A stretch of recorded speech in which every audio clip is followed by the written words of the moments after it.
kind of fails and sends you to the website. So we do have a mobile version of the activation flow that we put together for that launch, which is generally available.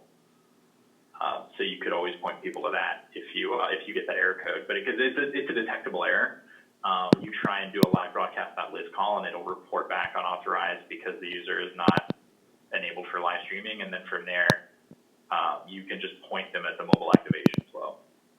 Mm-hmm. Okay.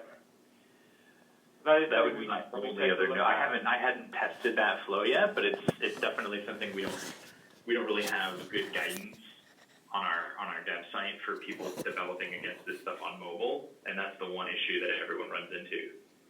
Yeah, and I don't recall ever hearing that bubble up to us, which means it hasn't gone away by itself. There's something lurking in there that's probably not a great user experience.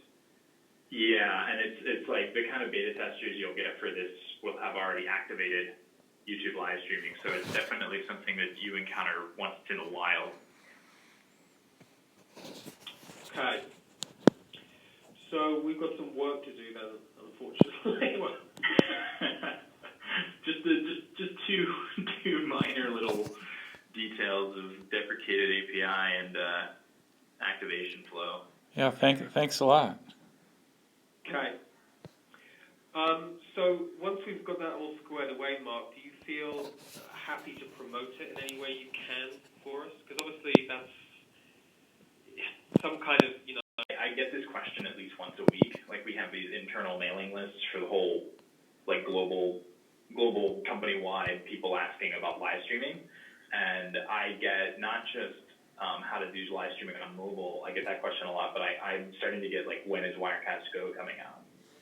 Because people have found the landing page and seen the press release, and they want to recommend it to their partners. Yeah. So I think that is, like, aside from adding it to the list of verified devices, I think our first big push will just be to go back to a lot of these partners that have asked us for a solution that we haven't had, to go back to them and say, this is an option you can try, and see what the partner's response is. And then we can capture and deliver that feedback. Okay. Anything else, Tom, to add? I've been doing all the talking here. No, I've been listening. It's good. I don't have anything to add. Okay. Did you end up having a chat, by the way, Tom, with Laura and Patrick from our patent council? No.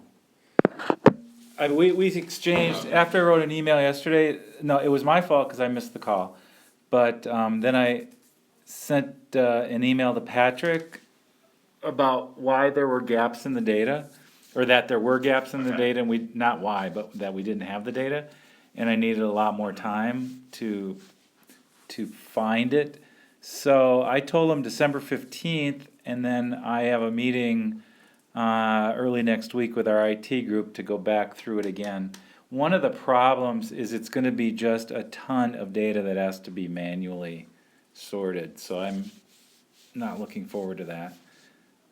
Yeah, I've run interference on this ask for, it feels like almost 6 months now, and finally they were like, we need to talk directly to Telestream. I was like, okay.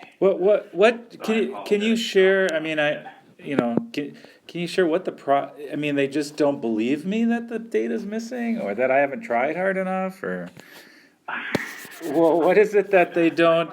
What is it that they want? Just tell me, and maybe I can find it.